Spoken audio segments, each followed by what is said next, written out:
In addition to maintaining a busy touring schedule, you host your own T.G. Sheppard show on Sirius XM, Elvis Radio, and man, that is going good. You were telling me the success of it. We're getting ready to start our third year on there, and when they came to me and asked me to do my own show on Elvis Radio on Sirius XM, I didn't know if I could really pull it off and still work the road, but I found the time to do it. And I have been very blessed to have had a lot of friends who have come to my rescue and let me interview them on my show. And I invite anyone that is sticking around on a Friday afternoon to turn into Channel 75 on Sirius XM Elvis Radio, and from 2 to 6 Elvis time Central, and hear our show each Friday. It's a real blessing, especially during COVID, to have a radio show to do when I couldn't go on the road and tour. So it's been a wonderful gift. I find myself listening to Elvis Radio quite a bit, and I had someone tell me a few years back, and I was so proud when he said, I knew Elvis Presley, but I tell you, he said, if Elvis Presley could have known you, he would have loved you. And I always took it as a really high compliment because I always wanted to meet him, but I never got to. Well, there wasn't a greater human being on the face of the planet than Elvis. He was just one of those unique individuals that only comes along just ever so often. And also bought you your first bus. Yeah. Gave me my first tour bus as a gift to get me started, but the gift of the bus was not the greatest gift. The bus gift gave me the gift of confidence, because if he believed in me enough to buy me my first tour bus, I couldn't let him down. I worked even harder to try to be successful at what I did, because I didn't want to disappoint him, believing me enough to buy me a tour bus. So the gift of confidence was the greatest gift he ever gave me. So going back to your songwriting now, your first #1 song was Devil in the Bottle. Yeah. So tell me about that song a little bit and how it changed your life and what did it do for you? Well, I found the song, and I was working for RCA, Jimmy, and I pitched it to all of the artists on RCA. I pitched it to Charlie Pride and Waylon and everybody on the label, and everybody kept telling me, I don't believe this is a hit song. And I said, I know this is a hit song. So lo and behold, when I had a chance to start my own career through Berry Gordy of Motown, of all people, who discovered me. Berry Gordy, wow. I recorded Devil in the Bottle, and a great story that I have to tell you. It goes to show you that you should always believe, in whatever you believe in, stick to your guns. Because I remember the day I went to the mailbox to get my Billboard magazine out of my mailbox to see my song at #1. I reached in that same mailbox, and there was a little tape box where I had sent the song to a label. And so I opened up the box, and it was a letter saying, we appreciate you sending this song Devil in the Bottle to us, but we do not feel at this time that it is commercial enough. That was in the left hand, but in the right hand was the Billboard magazine saying that same song was #1 in the United States.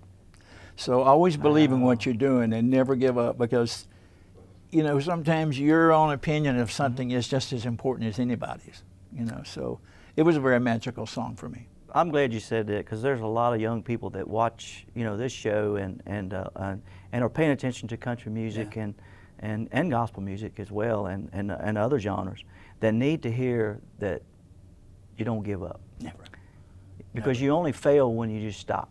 Isn't that true? Absolutely. And thank God you never stopped, buddy. No, and you either. And we're still out here going after all these years. But you also co-wrote your second #1 song, trying to beat the morning home. Well, we kept that follow-up to that first #1 is always the most important song for you, because you can have a #1 song, but can you do it again? And if you can do it again, then you've got a career.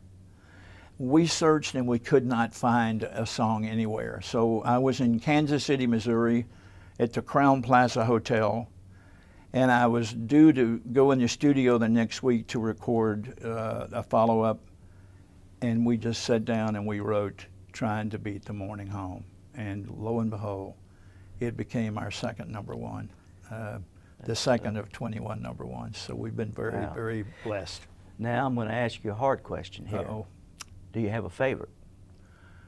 Yeah, they're all like children. You know, which one of your children do you love the most? They all come. You can't put a measurement on it. Yeah. They come at a certain time in your life, and they're little jewels that fall into your lap. That just, you know, they're wonderful to have those hit songs. I have two or three that really meant more to me than others. One was called Slow Burn, which was produced by Jim Ed Norman, who did all those great records on the Eagles.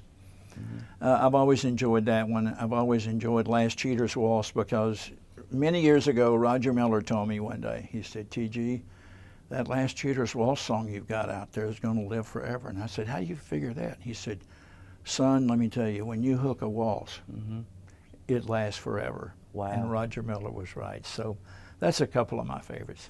There are lots more great stories up ahead on My Life, My Songs. Thanks for coming on back to My Life, My Song.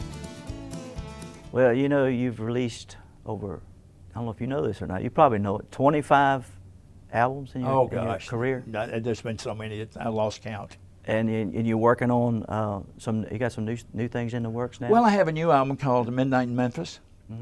And we released a single called I Want to Live Like Elvis on that album. And then we released a new single just recently called I'm a Song.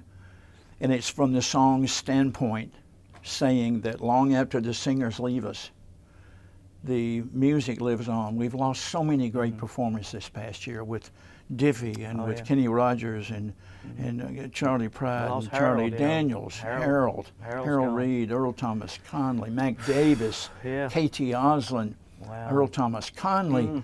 So I felt it was a time appropriate to release this song called I'm a Song because it's from the song standpoint, talking about the entertainers may leave, but the music lives on. So we have some new music out there, and it's exciting to get new music out. You've also teamed up with a man that I work a lot with, Mr. Buddy Hyatt, who produces some of your stuff. And I tell you, I just love Buddy. I think he's magical. He is. When he sits down to a piano and starts to play, something really good happens. I was a fan when he was in Toto, the group Toto. Yeah. I mean, he is just, I call him a genius. He really is a I think he is too, and I mean, he's been around a long time, but I think he's going to get his due as far as what he can do. Yeah. But I had the opportunity to be on a part of the legendary Friends of Country Duets project, and I want to tell you what, that was a pleasure to be on that with you. Well, you know, when I did the legendary Friends and Country Duets album, I put the calls into 17 artists, thinking that maybe half a dozen or maybe 10 would show up. I never realized that all of you would show up. I mean, you and B.J. Thomas and I did a song called 100% Chance of Pain together. Yeah, 100% Chance of Pain. I love that, by the way. It's just, I mean, it was a great song. That's a songwriter thinking right there. You did a great job on that. And Kelly and I sat down and wrote that song real quick one day. And but I mean, when you call up people like Willie and Haggard and Jones and Jerry Lee and gosh, there were so many on that project, and for them all to show up and come and sing with you, it was validation for me because it filled me up when I realized that maybe I had done a project that I was so proud of that maybe would live forever because of the names that I connected myself with. They are all my heroes, and you are too. Well, I appreciate that very much. You don't know how much I do appreciate it. Because like I said, I even before I was with the Statler Brothers, I listened to your records. I loved them so much. I was kind of hoping you might call me up to sing tenor with you someday, you know, but you never did. But thanks for letting me be on that project. Oh, it was wonderful to have you on that project. Well, listen, what's next for T.G. Sheppard? You know, hopefully just more of what's already been. I want to work the road. I love that live performance that I think every performer feeds off the audience.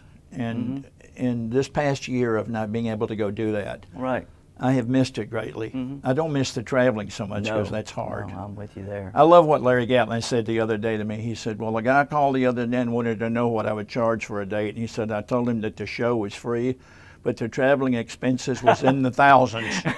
So, no, I think more of the same of just working the road, trying to stay healthy, making a difference in people's lives with a song, if for just a few minutes at a time, and to just keep looking up, because we've been going through some tough times. Yeah.